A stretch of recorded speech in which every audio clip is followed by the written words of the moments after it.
Our guest today is a woman entrepreneur originally from India and now making waves in the entrepreneurial landscape in Luxembourg. Her background in business management, marketing communication, and psychology makes her journey took an interesting turn when she ended up creating a business after starting dog sitting for friends since she really missed her 2 dogs in India. She is Supriya Sodhi, who shares the inspiring story behind the creation of her brand, DogStays, and how her love for dogs sparked a mission to make an impact in the pet care industry. Discover how she tailored her business to meet the unique needs of Luxembourg market, providing invaluable insights for budding entrepreneurs. She opens up about her experiences as a woman entrepreneur in Luxembourg, offering practical advice and empowering words for those ready to embark on their own entrepreneurial journey. So if you have a dog, please put your headphones on and go for a walk to listen to this conversation deep into the world of branding, entrepreneurship, and women empowerment. So welcome one more time to the Brilliantly Branded podcast. So today my guest is a woman entrepreneur. She's a psychologist, she's a marketer, she's a businesswoman as well, with a passion for dogs, let's say pet lover.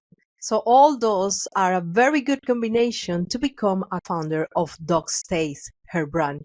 We will be having a conversation about the challenges she faced as a foreign entrepreneur here in Luxembourg and how her love for dogs bring her to the creation of her brand. Our conversation will be focused in pet care and, of course, women empowerment in Luxembourg entrepreneurial landscapes. So welcome, Supriya, to the Brilliantly Branded podcast. And my first question will be, could you please share a bit about your background and how your journey led from India to Luxembourg? How did you arrive here? Hey, Maria, thank you for having me. I'm so delighted to be here. I listen to your podcast. I'm a fan. I've heard all the episodes. I love them.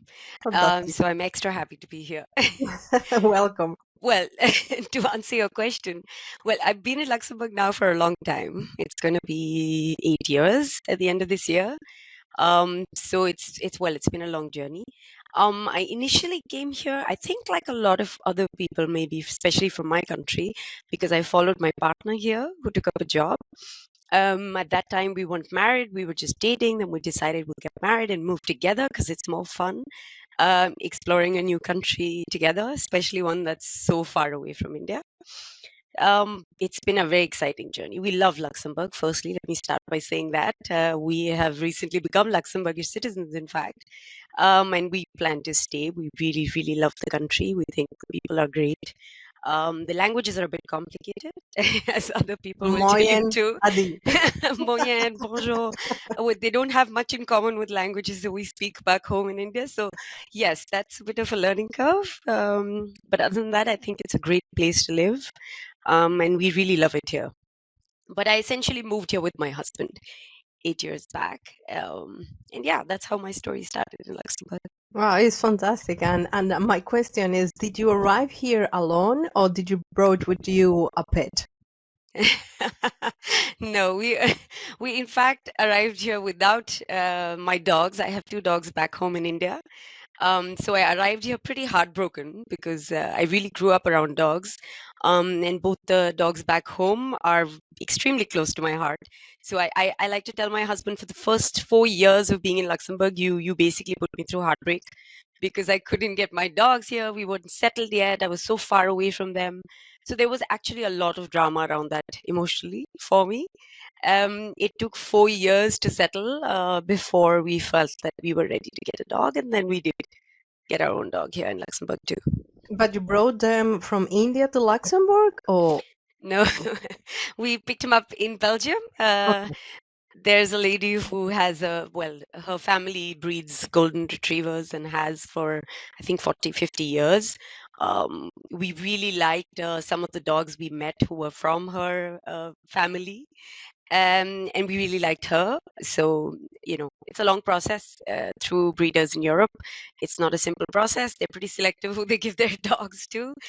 So we had to wait almost a year, but yeah, we finally did have him Yeah, and join our family. the reasons what I am asking about your dogs, of course, to give it a little bit of context to our listeners, is basically because you end up building a business around pets and around dogs. So I will love you to tell us a little bit the story about how your business and your brand, because I am so curious about that, and how did you end up creating DogStays? Well, a little bit of it I hinted at in my last answer. When I came here, like I said, I was really, really missing the presence of dogs. I think as anyone who's grown up with dogs will tell you, it's something that you get used to really quickly, and missing that is really hard. So I started dog sitting, and that's essentially what happened, just to have dogs around and just to make it a little easier for me to not have my own dogs around. I started looking after, dogs for friends first, and then it expanded from there. And I think we came to a point where me and my husband basically had a dog every day through the year, and it became not enough. Just me dog sitting, and that's how dog stays really began. I realized that just me dog sitting wasn't going to be enough, and that the need in Luxembourg was much greater than I could fulfill alone. So I kind of created a network of people who felt like me, who either missed dogs or couldn't have dogs of their own for one reason or the other. And that's how Dog Stay started. Wow, that is a so good story behind the brand, because Thank it's you. actually something that you start doing from this emotional connection with the pets, with dogs. I'm feeling so identified with that, because living in Luxembourg have been making me missing a lot my pets. I But can here imagine. is very difficult to have pets, and I think that one of the necessities that coming out from that is who is going to taking care of my dog when I am traveling, or I need to go for a business meetings outside. So these kind of things is the reason why you arrived to dog stays. But actually, you have been tailoring this need from here for the market in Luxembourg. Probably you can share some insights about how you adapted this dog stay service to these needs of this market, because I think that is very different in other countries. So how did you adapt it to Luxembourg? Well, I would say that the most interesting thing about Luxembourg is that the people who you are sort of helping, the dog parents, they come from many different places. That perhaps is not going to be the same anywhere else, because the dog parents that I would service anywhere else might have a lot more in common than they do in Luxembourg. They all come from different countries. They often speak very different languages. They have extremely different ideas of what care for their dogs means. I think there are a lot of cultural differences in how you sort of bring up pets. In India, it's very different from how you do it here. In India, we don't take our dogs to restaurants, and here it's such a common thing to see a dog in a bar or on the bus, or so it's extremely cultural, and Luxembourg, as we all know, is quite a mix of different cultures. So I think a little bit of that went into the way we changed as dog stays. When we started, perhaps it was based more on my understanding or my own personal experience as both a dog sitter and a dog parent. But as the business grew and as our network grew, we've changed lots and lots and lots of things. I remember there was a time dog parents used to fill in a physical form and hand it over to us, and there were limitations of that, so we decided to take it online, and then we decided to really, really adapt it to what we saw they wanted to share. So there's been a lot that we've changed around that. Well, I can imagine how actually bringing an idea to realization and building a business about that, and especially being coming from another country, no? Because when you arrive to a country like Luxembourg, you realize that there is a lot of challenge and things to establish a business. I don't know if you can share with us a little bit about your experience as a woman as well, to convert this idea to realization and becoming that a business that is nowadays.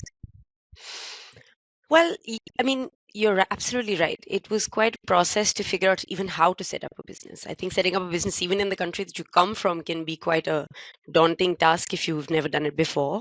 Yeah. But to set it up in a country where literally everything firstly happens in a different language, now a lot of things happen in English.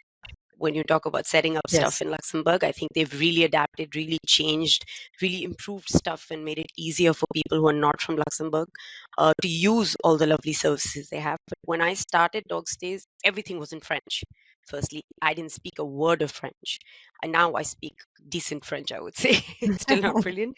But I think right from that, and having to seek out the right people to help me, translate, understand legal documentation, financial documentation, setting up everything was quite difficult. I remember being so tired and so frustrated so often. Fortunately, I have a really supportive husband, really supportive family back home, and I don't think they let me give up. In terms of this dream of setting up a business in Luxembourg, which I still find hard to believe sometimes. But yeah, it was quite difficult. But at the same time, Luxembourg has a lot of organizations that really help. Like the House of Entrepreneurship was absolutely amazing to me. Yeah. They made it easy for me to get business license, to understand the documents. They were there via email, via phone call, all the time. So things Wow. like that. I mean, I think there's a lot here in terms of support. Yes, you have to maybe dig it out sometimes, especially if language is a barrier. But once you find the right people, I think they're super helpful. As a woman, I don't know. I feel like I don't remember facing too many specific challenges as a woman, but I've had interesting experiences which suggest, that there might be a gender bias at some level. I've been, for example, in calls where I have my partner, uh, who's a guy, and very often people will automatically direct their conversation to him, which is really interesting because I'm the main founder of DogStays, not him, but I feel like they subconsciously do it. Uh, but nothing more than that, that just amused me. But other than that, I don't remember facing anything, especially because I was a woman. No. Well, it's a reality. I have had the same explanation about experience for many women that have been coming to the podcast, Sure. and actually, I will start to bring in some men to asking them directly what is happening there, why they are That's not doing a this. bad idea. Let's ask them why. Yeah, Why just they to feel. understand a little bit what is happening there. And actually some people that is working in funding and raising funds and giving the advice about that, let's say sometimes like bring always a man to your meetings in order for them to see that you are not a solo entrepreneur and you are not flying solo Wow. as a woman. But I don't know if you have had some experiences related with that as part of the challenges. I think as a solo entrepreneur, yes, for sure. But I don't know if that is just a gender issue. I think that might go a bit deeper, and if you are somebody who started something alone, I don't think it's complete nonsense either, because it is exhausting. It's a very, very hard process. If you have support, nothing like it, right? I mean, if you have people who are in it 100% like you, that's ideal. But if you don't have co-founders that, for example, are 100% on board, at least find people around you who will guide you, help you, support you in different aspects. So that, yes, you might be the person like me, who's, for example, the only person who's 100% on DogStays, but at the same time, I get plenty of support. And I have mentors, I have supporters, I have friends, family, lots of people who are experts in different areas, and they all guide and help and give me their time. But I remain the key and lead person for DogStays. So I don't think being the solo founder is necessarily a no. Does it make it harder? Yes. Does that mean you have to work harder? Yes. I don't know if that means that you should, it should be harder to fundraise. It shouldn't be. Is it harder to fundraise? I believe so. I'm told that all the time as well. Um, but well, we'll see. I mean, who says I can't work harder than required? And give your unique journey, and what advice and inspiration will you offer to individuals, particularly women, considering entrepreneurship in Luxembourg? Oh, I don't know what I would say. I think I said already that it's really a tough thing to do, just because nobody will sit there and tell you whether what you're doing is right or wrong. I think that's the hardest thing. Typically, when you're working for anyone else, there will always be someone else who decides if this is right or not. It's not all on you. I think the biggest thing that makes it hard, at least for me, is that there's no guarantee that what I've decided to do is the right way to do it, is the right thing to do. And I own all my own decisions, and I think that's hard. that can be really, really stressful. At the same time, I don't think any job can teach you as much. Like, I think the learning in the last couple of years, and I love learning. That's one of my most favorite things, is to learn new things. The number of things I have learned in the last 4 years it's incomparable to another job. I mean, and I've worked for a long time before I switched to becoming an entrepreneur, but there's no comparison. I mean, it's a very steep learning curve, but it's fantastic because I can talk about so many things now that I knew nothing about some years back. So if you're planning to do it, but don't expect it to be easy, I guess is what I would say. And be ready to have really bad weeks and really bad days, and make sure you have friends who are going to tell you it's going to be okay. And, you know, sort of, yeah, gather the right people around you. So let's talk about the emotional connection that the brands are established with their users. So I would love to know what are the brand values and what is making people feeling this identify with your why. What is your why that is related with your services? Well, I guess we have two sort of sides to our business. So two communities that are really important to us. One, of course, are the dog parents, the people we try and help. I think when we started, one of the reasons that dog parents related or even tried us was basically the fact that I am a dog parent myself, that I've grown up with dogs, that I understand them, that I train my dogs, that really I feel so passionately about them. I think that convinced a lot of dog parents to try. Also, by then I'd already been dog sitting for some time in Luxembourg, so there was definitely a lot of sort of word of mouth in the dog parent community. It's a small community in Luxembourg. Most people know each other.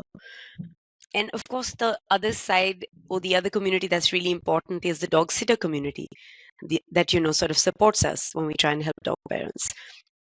I think for a lot of them as well, they related or we related to each other because I was missing dogs, they missed dogs. The reason they become dog sitters, whatever other reasons there might be, it comes from a place of wanting to spend time with dogs. So we again connect extremely deeply at an emotional level. They understand me, I understand them. A lot of them come from very complicated backgrounds. It's one of the beautiful things we discovered about DogStays without intending to, that a lot of members in our dog sitter community aren't necessarily financially stable. They don't come from backgrounds that have been easy.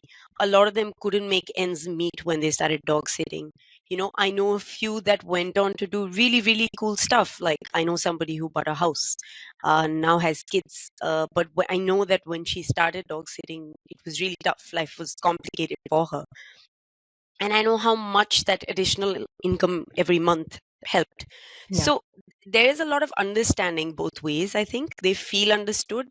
And if they are open to it, usually it's quite a deep connection that we have with dog sitters. We still have sitters who started with us 5 years back, who were like the first of the 2, 3 people who were dog sitting, including me at that time, and they're still very much part of our network. So I think there's a lot of honesty that attracts both sides to us.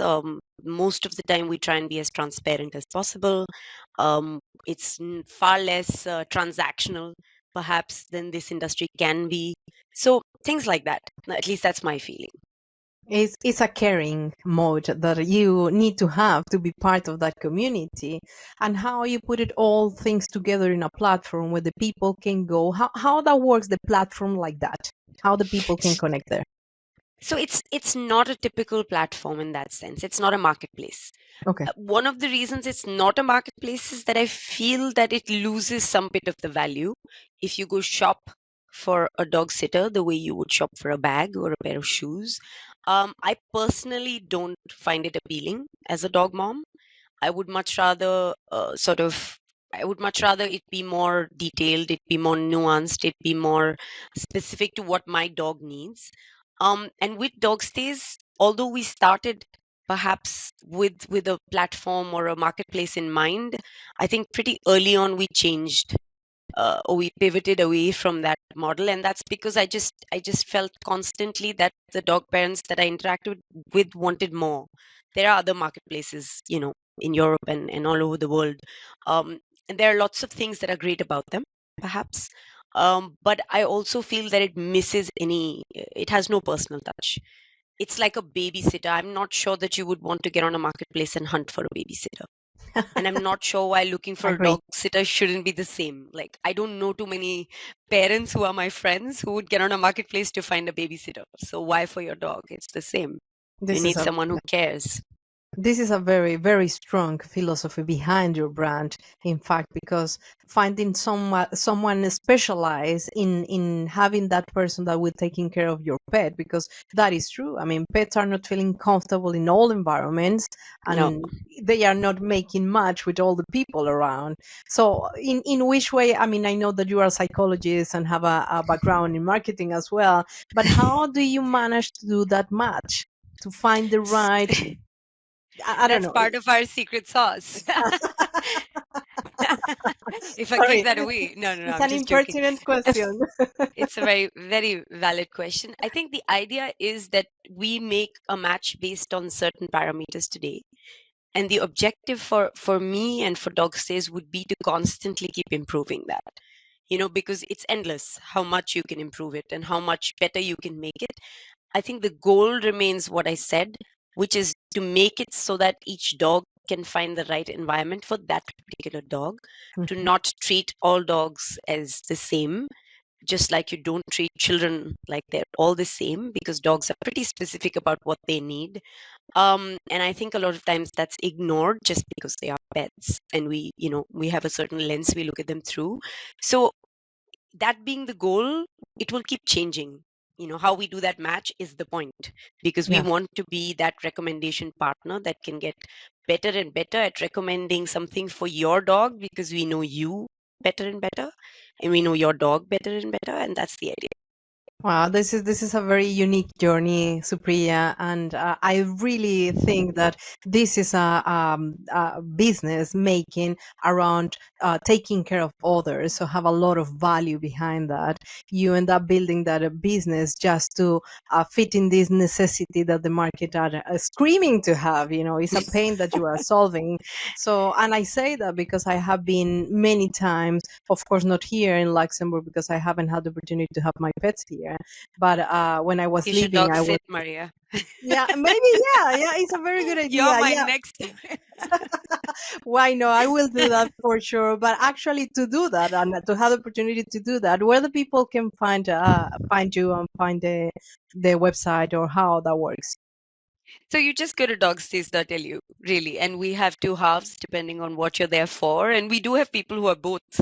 We have dog sitters who also have dogs at home and use other dog sitters from the network. So it's pretty open. That's like me. My dog goes to the same community of dog sitters. And of course, I'm a dog sitter myself also in the community since I started there. So yeah, I mean, just go to DogStays.lu. You should be able to find the information. Otherwise, you can just connect with us or me anytime. Thank you so much for having me. It was really a pleasure. We hope you have been inspired by this content and join us for future episodes of the Brilliantly Branded podcast. We will continue exploring the power of branding and the stories behind successful brands. And remember, if you know a woman who has built a successful brand with a unique approach and a story to share, please refer them to our podcast. We would love to learn from their experiences and share their story with our listeners. Stay tuned for most episodes of Brilliantly Branded, and don't forget to follow us on Instagram, LinkedIn, on our YouTube channel for more branding insights and women empowerment. Until the next episode, ciao ciao.